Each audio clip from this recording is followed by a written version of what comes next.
Olha, você já parou para pensar no mel que está aí na sua despensa? É, pode parecer chocante, mas algumas fontes que a gente analisou indicam que, assim, uma parcela enorme do mel consumido aqui no Brasil, tipo em 70%, pode ter alguma irregularidade, ou adulteração mesmo. Nossa, 70%? É, e isso levanta uma questão séria, né? O que a gente está realmente colocando na mesa quando compra mel? Pois é, e essa questão é super relevante porque, olha, não é só sobre o sabor ser diferente ou mais fraco. Quando o mel é adulterado, sabe, misturado com xarope ou até superaquecido, ele perde. Ele perde muita coisa, propriedades importantes. Que tipo de propriedade? Ah, enzimas, compostos bioativos. A gente está falando de um alimento que, puro, é uma potência nutricional, terapêutica. A adulteração meio que rouba isso dele, entende? Entendi. É uma diferença brutal, então. Por isso mesmo, a nossa análise hoje vai mais fundo, nos segredos e no poder do mel puro. O que faz ele ser tão especial assim? Por que falam que é um dos elementos mais completos da natureza? Uhum. A gente vai explorar isso usando como base um material que recebemos, que foca justamente em o poder e os segredos do mel puro. A ideia aqui é, bom, primeiro entender melhor essas fraudes que acontecem, né? Para a gente poder evitar. E aí sim, descobrir o valor real do mel puro. Puro mesmo. Especialmente o que vem da produção agroecológica artesanal. Exato. E também conhecer os diferentes tipos que a gente tem aqui no Brasil, que são muitos, dar uma olhada no que a ciência já sabe sobre os benefícios e pegar umas dicas práticas, né? Para tentar identificar um produto genuíno. Ok, vamos desembrulhar essa história. Vamos sim. E eu acho que um ponto central disso tudo, que o material bate bastante na tecla, é chamar o mel puro de concentrado vivo. Concentrado vivo, gostei disso. Essa expressão não é à toa, sabe? Ela aponta para algo fundamental sobre o mel quando ele não é processado de forma agressiva, quando ele está íntegro. Interessante essa ideia. Me parece um ótimo ponto de partida, então. Vamos começar justamente por aí. Esse contraste entre a realidade da adulteração, que é preocupante, e o que esse mel puro, esse mel vivo, realmente significa. Voltando naquele número que você mencionou, 70% de irregularidades. É muito alto, né? Dá a impressão que é quase uma loteria achar mel puro de verdade na prateleira do supermercado. Infelizmente, é um cenário complicado. A adulteração é uma prática antiga e tecnicamente não tão difícil de fazer, o que, claro, atrai quem busca lucro fácil, né? As fraudes mais comuns que a nossa fonte aponta são bem essas. A principal é misturar com xaropes mais baratos. Tipo xarope de milho rico em frutose, sabe? Aquele high fructose corn syrup. Ou xarope de glicose comum, até melaço de cana invertido. Basicamente, diluem o mel com outros açúcares que custam menos. Entendi. Diluem para render mais. Exato. Outra coisa é adicionar açúcar de cana mesmo, direto. E tem também o problema do aquecimento, o aquecimento excessivo no processamento. E esse aquecimento é só para deixar ele mais líquido, para facilitar na hora de embalar ou tem mais coisa? Tem isso, sim. Facilita o invaso industrial, com certeza, e também serve para retardar ou até evitar que o mel cristalize naturalmente. Porque, né, infelizmente, muito consumidor ainda acha que mel cristalizado é mel estragado ou com açúcar. É verdade, tem essa confusão. Pois é. Só que esse calor muito alto, especialmente se passar de 40, 45 graus Celsius, tem um custo enorme para o produto. Ele destrói, ou pelo menos desnatura, várias enzimas que são cruciais no mel. Enzimas como? Como a invertase, por exemplo, que a abelha usa para transformar o néctar em mel, ou a diástase, elas são super sensíveis ao calor. E são justamente parte do que faz o mel ser vivo, entende? Entendi. Então, mesmo que um mel não tenha xarope misturado, se ele foi superaquecido, ele já perdeu uma parte importante do valor dele. Do valor original. E é aí que entra o mel que a fonte chama de agroecológico ou artesanal, certo? Qual é a grande diferença na prática? Basicamente, a diferença está toda no cuidado, sabe? Na filosofia por trás da produção. O mel agroecológico, por exemplo, vem de apiários que estão inseridos em sistemas que tentam imitar natureza, sem agrotóxicos por perto, valorizando a biodiversidade local. Certo. Já o artesanal foca mais na pequena escala, nos métodos de extração que são mais cuidadosos, mas ambos geralmente priorizam tirar o mel a frio ou pelo menos com a temperatura controlada. Justamente para preservar tudo isso que a gente está falando, as qualidades naturais. É um respeito maior pelo processo todo, né? É um respeito pelo trabalho incrível das abelhas e também pelo tempo da natureza. Não dá para apressar. E isso volta naquela ideia do concentrado vivo. O que mais define essa vida no mel, além dessas enzimas que você falou? Além das enzimas ativas, que são super importantes, o mel puro preserva uma gama muito maior de outros compostos bioativos, coisas que vêm das plantas originais que as abelhas visitaram. Tipo vitaminas, minerais? Sim, algumas vitaminas, minerais, até aminoácidos, e principalmente os compostos fenólicos, que são aquelas substâncias antioxidantes que as plantas produzem para se proteger, sabe? E que acabam indo para o mel. Ah, interessante. É como se o mel puro fosse uma fotografia líquida e concentrada da saúde e da diversidade daquele lugar onde ele foi feito. Quando você processa demais ou adultera, essa fotografia fica toda borrada, desbotada. Perde a vitalidade. Boa analogia. É quase como comparar, sei lá, um suco de laranja de caixinha pasteurizado com um suco fresco que você espremeu na hora. A diferença de vida ali é nítida, né? Nossa, perfeita. Deixa bem claro. E falando em diversidade, o Brasil nisso é um prato cheio, né? Ou melhor, um pote cheio.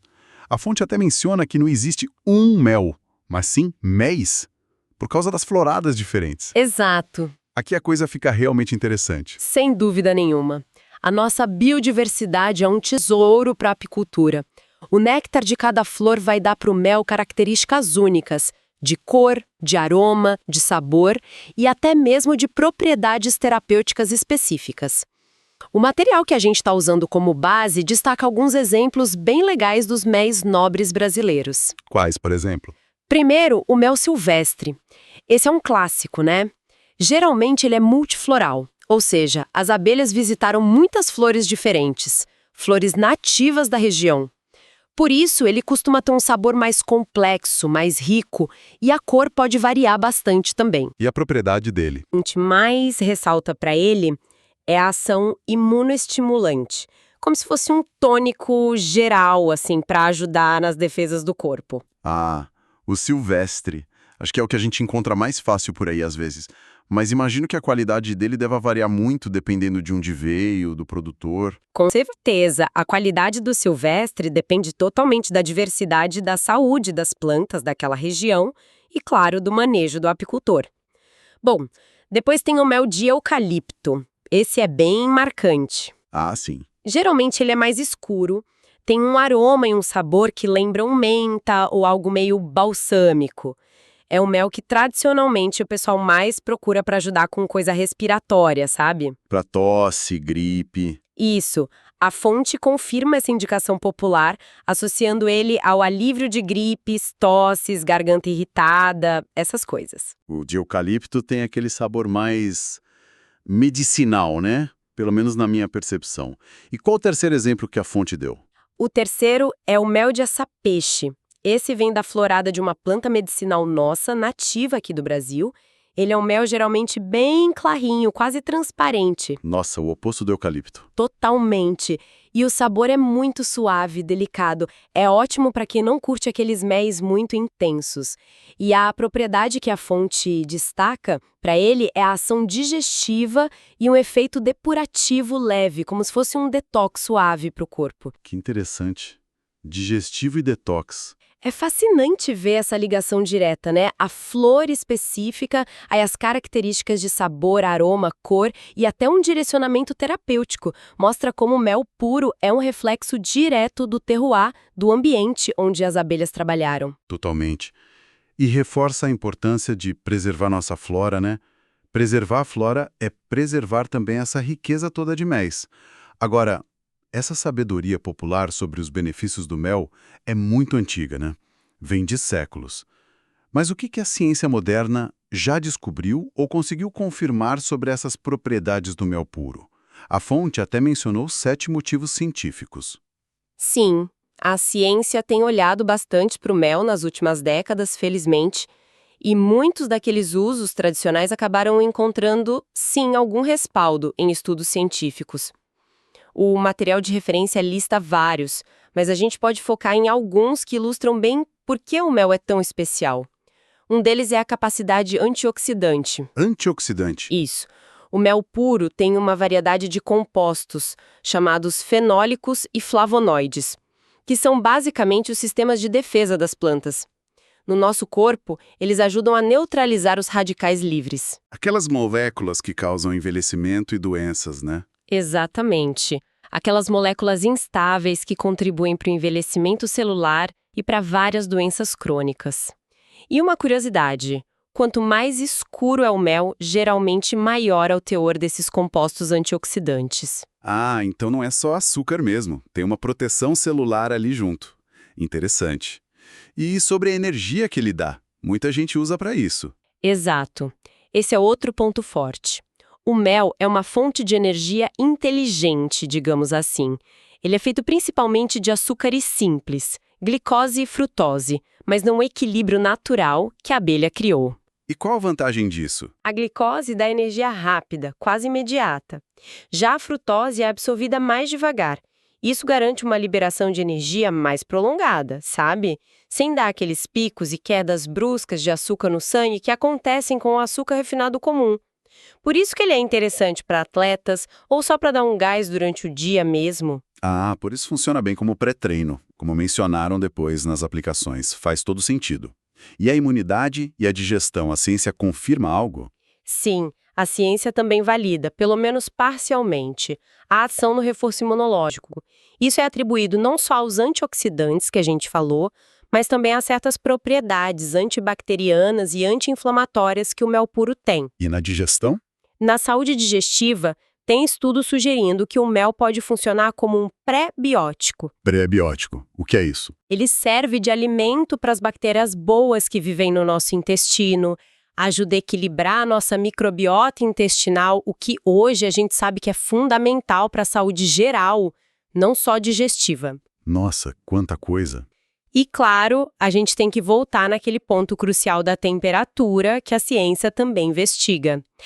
É fundamental, olha, reforçar isso. Não aquecer o mel puro acima de 40, 45 graus Celsius. Repete isso que é importante. Não aquecer acima de 40, 45 graus. Aquecer demais é como cozinhar as enzimas e degradar vários desses compostos bons que a gente está falando. Pensa no que acontece com a clara do ovo quando você cozinha. Ela muda completamente. Fica branca, sólida. Exato, ela muda estruturas, propriedades. Algo parecido, claro que em nível molecular, acontece com as enzimas do mel quando ele esquenta demais. Por isso que aquela mania de colocar mel no chá fervendo, por exemplo. Muita gente faz, eu já fiz. Pois é. Pode reduzir bastante os benefícios terapêuticos do mel.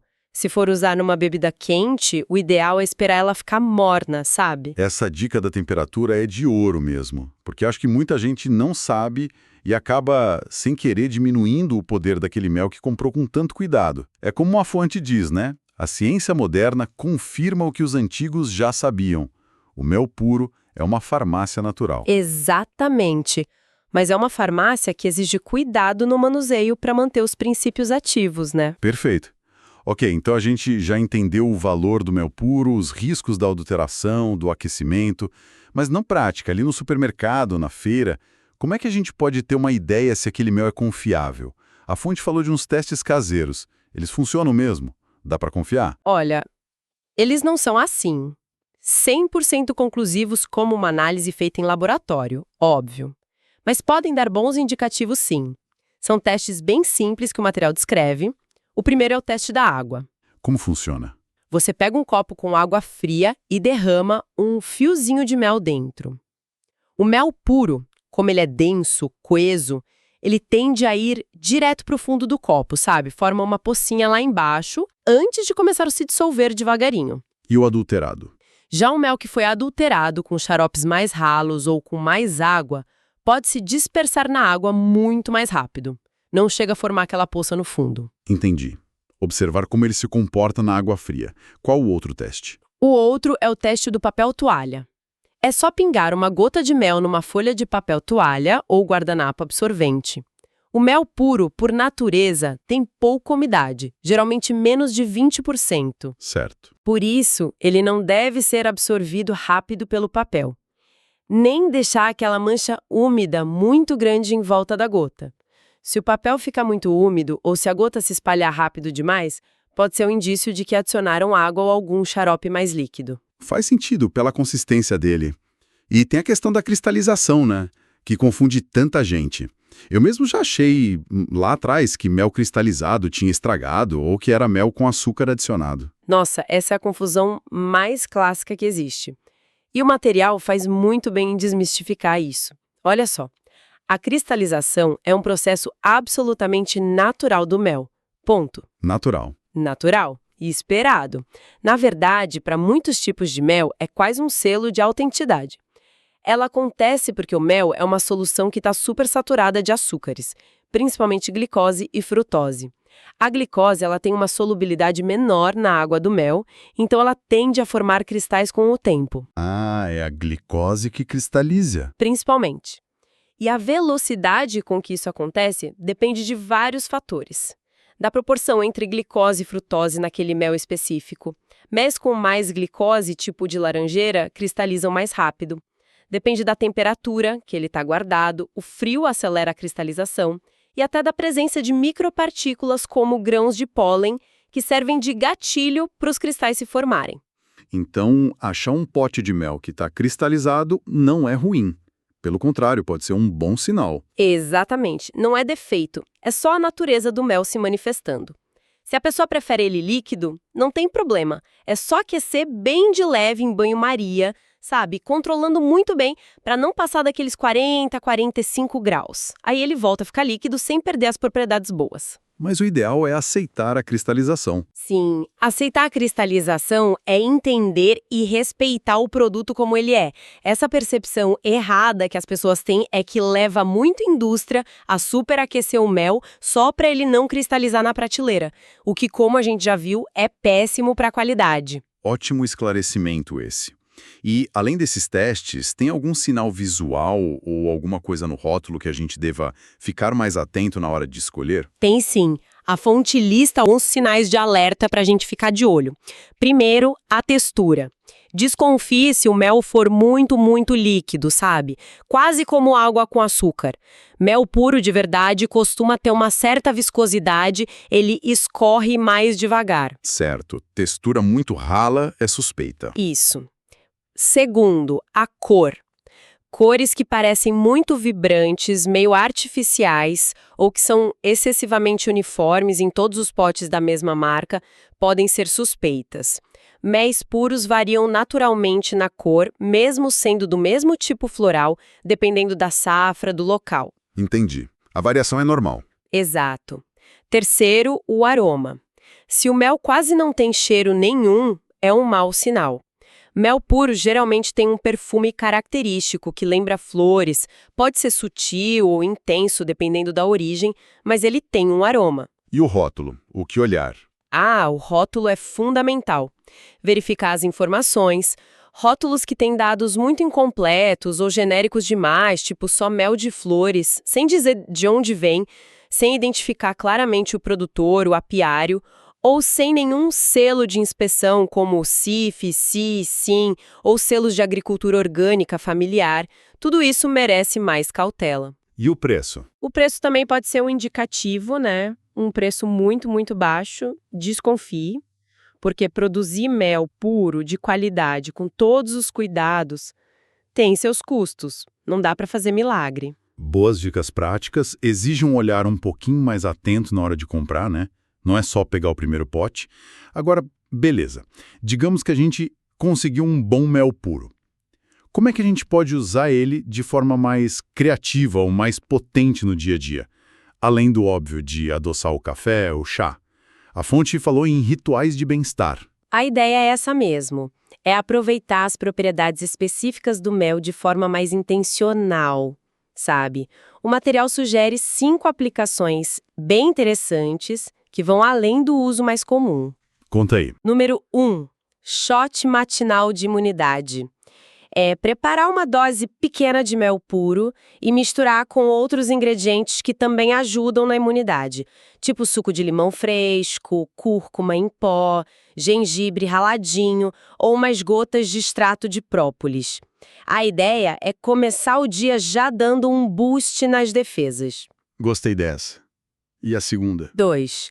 Xarope caseiro para tosse ou garganta irritada. Usar o mel, especialmente se for um de eucalipto ou de guaco, se a pessoa encontrar como base para fazer um xarope natural em casa. Pode misturar com agrião macerado ou com própolis também. É uma alternativa mais natural àqueles xaropes cheios de química da farmácia. Boa alternativa. Terceira. 3. Energético natural pré-treino. Bem simples, só consumir uma colher de mel puro uns 15, 30 minutos antes de ir fazer exercício. Como a gente falou, ele dá aquela energia rápida da glicose e a mais sustentada da frutose. Prático e eficaz. Quarta aplicação. 4. Máscara facial nutritiva. Olha que interessante. O mel tem propriedades hidratantes, antibacterianas e até cicatrizantes para a pele. A sugestão é aplicar uma camada fininha no rosto limpo, deixar agir por uns 10, 15 minutos e depois enxaguar bem. Ajuda a acalmar a pele, nutrir. Mel na pele? Quem diria? E a última? 5. Molho agridoce gourmet. É explorar o mel na cozinha salgada. Ele é ótimo para criar molhos agridoces para salada, sabe? Ou para marinar um frango, um lombo de porco, ou até para glaciar legumes que vão para o forno. Dá um toque super especial e sofisticado nos pratos. Nossa, essa do molho agridoce eu vou testar. Gosta dessa ideia de usar o mel de forma mais terapêutica e também na culinária de um jeito diferente. E tem aquela dica clássica, né? Do copo de água morna com mel e limão em jejum. A fonte também menciona isso. Sim, menciona sim. É um clássico que muita gente faz e gosta. A recomendação importante é usar água morna, sempre abaixo dos 40 graus, para não prejudicar o mel. A combinação com o limão em jejum é tradicionalmente associada a benefícios como ajudar a acordar o sistema digestivo logo cedo, hidratar o corpo depois da noite de sono e dar uma dose suave de vitamina C e antioxidantes. É um ritual simples, mas que para muita gente traz uma sensação boa para começar o dia. Legal. Então, resumindo um pouco essa nossa exploração de hoje, fica bem claro que escolher mel puro não é só uma questão de preferir um sabor mais autêntico, né? É uma escolha que, impacta diretamente na saúde, pela riqueza nutricional, pelas enzimas, por tudo isso que a gente busca nesse alimento. Com certeza. E é também uma forma de se conectar mais com a natureza, eu acho. Valorizar a biodiversidade incrível que a gente tem, que se expressa nesses diferentes tipos de méis. E tem um lado de respeito também, né? Como assim? Respeito pelo trabalho absurdo das abelhas. E também pelos apicultores sérios que se dedicam a produzir com qualidade, sem cair na tentação da adulteração. Perfeitamente colocado. A fonte que a gente analisou até conclui de um jeito bem poético, dizendo que o mel puro serve como um lembrete doce de que o natural ainda é o caminho mais poderoso. Bonito isso. Eu achei também. Ele meio que materializa essa ideia, né? De que os processos naturais, quando a gente respeita eles, geram produtos com uma complexidade, um valor que a indústria dificilmente consegue replicar. Valorizar o mel puro, o mel vivo, é de certa forma valorizar a inteligência e a generosidade da própria natureza. Totalmente. E para deixar uma última reflexão para quem está nos ouvindo, da próxima vez que você tiver a sorte de encontrar um pote de mel que pareça realmente puro, talvez um mel artesanal, comprado direto do produtor, talvez um que esteja até começando a cristalizar na prateleira, para um instante para pensar na jornada incrível que está contida ali dentro daquele pote. Pensa na abelha visitando uma flor específica, que talvez só exista naquela região, voando quilômetros. Pensa em todo o trabalho organizado, complexo que acontece dentro da colmeia, até chegar no cuidado do apicultor na hora de colher, de extrair sem estragar. É uma história longa, né? É uma história longa e fascinante. E aí, diante disso, O que será que a gente perde de verdade quando consome um produto que foi ultraprocessado, superaquecido, adulterado? Além das enzimas, do sabor, das propriedades que a gente já falou, será que a gente não perde também um pouco dessa conexão? Dessa história incrível que está por trás do nosso alimento? Uma história que envolve sol, flor, inseto, tempo? Bom, fica aí a reflexão.